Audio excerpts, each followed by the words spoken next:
Hi, it's Scott. ROCKFILE back with another podcast review. Let's talk about 2024's The Killer's Game. This Dave Bautista action film was released last September. $30 million budget, made $5.9 million, considered a bomb, came out on home video a couple months ago. Didn't pick it up. Didn't watch it, wasn't interested in it. And then I saw a review and somebody said, you know what? If you're into this kind of thing, it's really not bad. And I love reviews like that. Had 2.5 out of 5 stars on most review things. J.J. Perry was a second unit director. He's been a stuntman, former military dude since the 90s. Didn't really know much about the book that this was based on or whatever, but Amazon did a crazy thing and put one of their exclusive steel books on a massive sale for me. I don't know if it was just they were catering to me, but they gave me one of those 30% off coupons on top of a sale price, and it was like lower than you would pay for one of these things. And I'm like, well, it's a really cool-looking steel book. How bad can the movie be? Dave Bautista, Sophia Patella, Terry Crews, Scott Atkins, Palm Clementeff, and Ben Kingsley. Yeah, I know, that cast, right? So anyway, I did watch it last night. Came in, took a while to come in, and it's actually not bad at all. Like, I've watched a lot worse movies lately. So The Killer's Game, if you haven't watched the trailer or remember the trailer, and the trailer is pretty forgettable. I watched it. It was just okay. Looks like one of those straight-to-video movies, but it's a lot better than that. JJ and his cinematographer did a lot of stuff.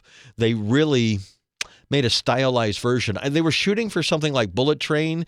They didn't quite achieve that, but if you enjoyed Bullet Train, this would be in that kind of vein. Has kind of a sense of humor about it, has kind of stylized comic book type transitions and things. There's some really creative transitions, the likes of which we saw back in like Highlander and stuff. You know, when the water passed and you went from one time to another and it was just with the water transition. We do that with some wine bottles and things like that. It's actually kind of impressive. I was ready to say that this movie was not inventive and just a standard actioner, but there's a lot of things that separate it from the action movies that you normally watch. I mean, if you're watching the hi-ya karate channels and things like that, this movie is better than most of the dreck you get on there. Those are B-level movies with B-level actors who can do great stunts, and that's why they're hired. These are decent actors who also can do the action stuff, so you get a much better movie. And J.J. Perry had this in his head for a while. When I tell you a little bit about the background of the movie, after we talk about the movie, you're going to go, oh, wow. So Lionsgate put this thing out to fail, I thought. It just didn't catch on at the time, didn't catch on when it came out on home video. A lot of reviewers went, meh, and now it's disappearing. You don't see it in stores. I think my Walmart here in Alaska has a DVD of it. But I will say, before we get on with the movie, it's a 5 out of 5 for video and Dolby Atmos. It's a Dolby Vision encoded transfer. It also has HDR10 on it because I could see it's a pretty bright movie. Very colorful movie. Like I said, a very stylized movie. Native 4K transfer. Notice no artifacts, no compression, no crushing. Really is a clean modern transfer. It looks fantastic. Dolby Atmos surround sound all the way through. A lot of action scenes, a lot of explosions. Maybe 4.5 out of 5. I have my subwoofer turned down. It's not at reference levels right now, so I can't honestly say that it didn't push my subwoofer as hard as it could, but there was some boomy stuff in this thing. It really is worth picking up if you have any interest in the movie. It is a pristine viewing experience on 4K. Now, the movie, what stands out about it? You've got a hitman who is told he could be dying. He starts to push like follow a romance because he's never really done that before. Then he finds out he really is dying. So he hires a hit on himself. I know. But within the mythology of this, that makes sense. And so as he's about to embark on letting someone kill him, he finds out he's not dying. This is all in the trailer. I'm not giving it away. What differentiates this from other movies, besides that interesting plot device, is that it takes a little time in the beginning to introduce him. We see him in action at the beginning. You've got to open with some action, and it's pretty violent. And then we see him meet and save Sophia Patella's character, who he eventually gets into a romance with. And then you meet Ben Kingsley and you start getting the mythology a la John Wick, that these are assassins, but they really only kill bad people. So he's not a bad guy. He's made a lot of money doing it. He's very well known. And everybody likes him. Some people hate him because, you got a target on your back when you're number one. It's a really interesting role for Dave Bautista because he's got a soft inside and he's starting to have headaches and stuff and he's starting to feel bad. He doesn't know what's going on. So when he's diagnosed with you're going to die in less than 3 months, he really wants to get together with this woman, but he's not going to drag her down on that because he's going to, supposedly with this disease, he's going to lose his mind. And, so anyway, he breaks up with her and puts out a hit on himself. And his normal guy, Ben Kingsley, that he works with, doesn't want to do it, so he goes to Palm. And, of course, she'll do it because she doesn't like him. So anyway, you expect him to get the text messages, oh, my God, the test tubes were messed up, and you're going to live a long life, to happen right before midnight at the set time that he did for his hit. And, of course, chaos begins. It's pretty much an action movie throughout with some nice scenes of Sofia Boutell's character and Dave Bautista's character having a nice kind of real romance. Two people who don't look for this in other people, who both have their career. She's a dancer, and she's come to this faraway country. By the way, it's filmed in Budapest, so it's not, I was expecting an American film, and it is. I mean, everybody in it speaks English. I'm not saying it's a foreign film, but it's all filmed overseas, which is incredibly beautiful. Anyway, she's come to dance. He's come to do a job and relax a little bit, and they meet in his job, and he saves her. And that's how they kind of begin a romance. She asks him out, and at first he doesn't want to do it, but everybody tells him to live life. Don't, make so much money and concentrate on that you don't actually live a life. So he tries. But then we meet the rest of the cast once he puts a hit on himself, and you find out more about things. And maybe he tells her, maybe he doesn't. There's a lot to unpack after that.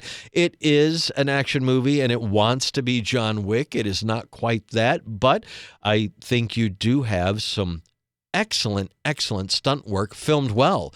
Not a whole lot of shaky cam. The camera pulls back so you can see some action, gets into close-up so you can see these people are actually doing the stunts. All in all, at the end of the movie, I was like, I kind of hope they make a sequel to it. I watched all the way through the credits. Maybe there was an end credit scene. There is room for a sequel by what happens at the end.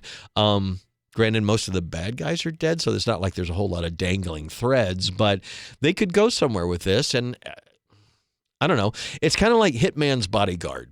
Those are movies that there really shouldn't have been a sequel, and there's a third one coming, but they're entertaining action movies, and we need some of those. And that this is called a failure, I don't know. Wouldn't you be kind of interested to see Dave Bautista play a softer guy, even in between cracking heads, breaking skulls, and shooting people in the head? Negatives about the movie? Well, it is what you expect, please stop. CG blood. Computer-generated blood. There is a lot of it. Now, there's some practical effects. There are some pretty gory things that happen, some of the violence they don't pull back from, but there's a lot of CG, and a lot of it is obvious. A lot of the blood splashing. It looks perfect, don't get me wrong, and they're going for a stylized thing, but there needed to be more comic booky animated things if you're going to use so much comic booky looking blood. Now, there are pools of blood that are real, and like I said, there's a lot of practical makeup effects, but there was a lot of somebody chopping something out of camera and a digital blood spray going up, and I despise that.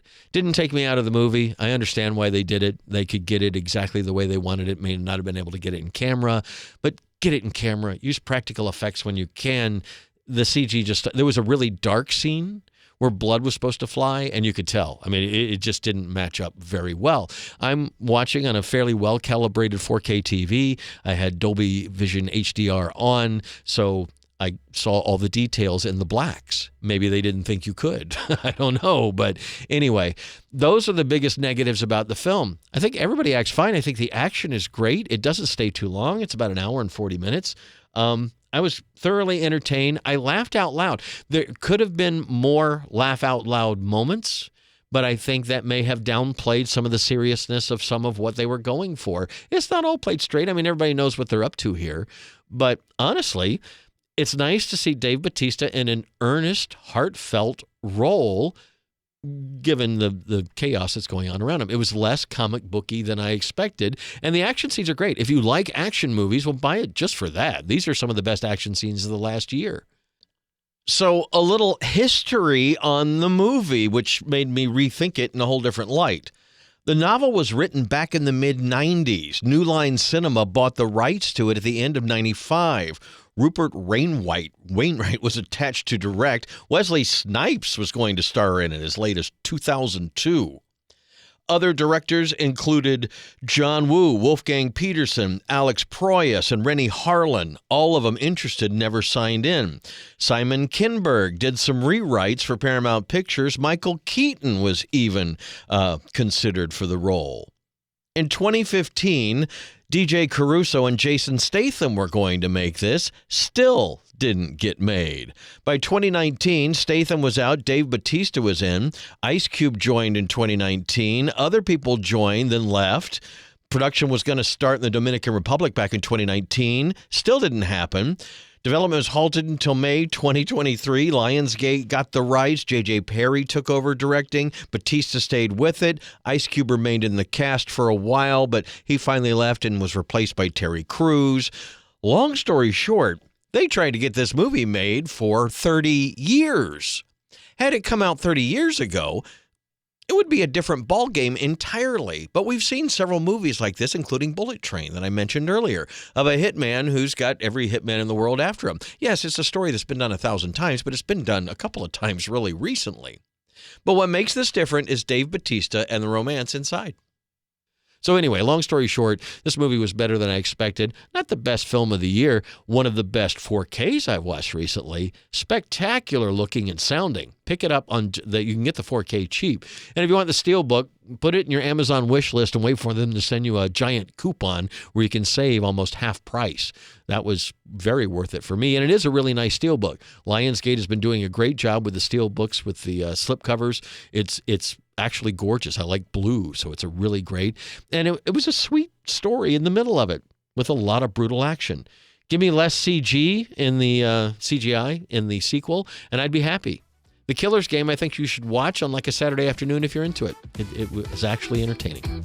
I'm Scott. I'm ROCKFILE. Lots more podcasts on the way, so thank you so much. Please subscribe, share, like, especially on YouTube, and have a spectacular day.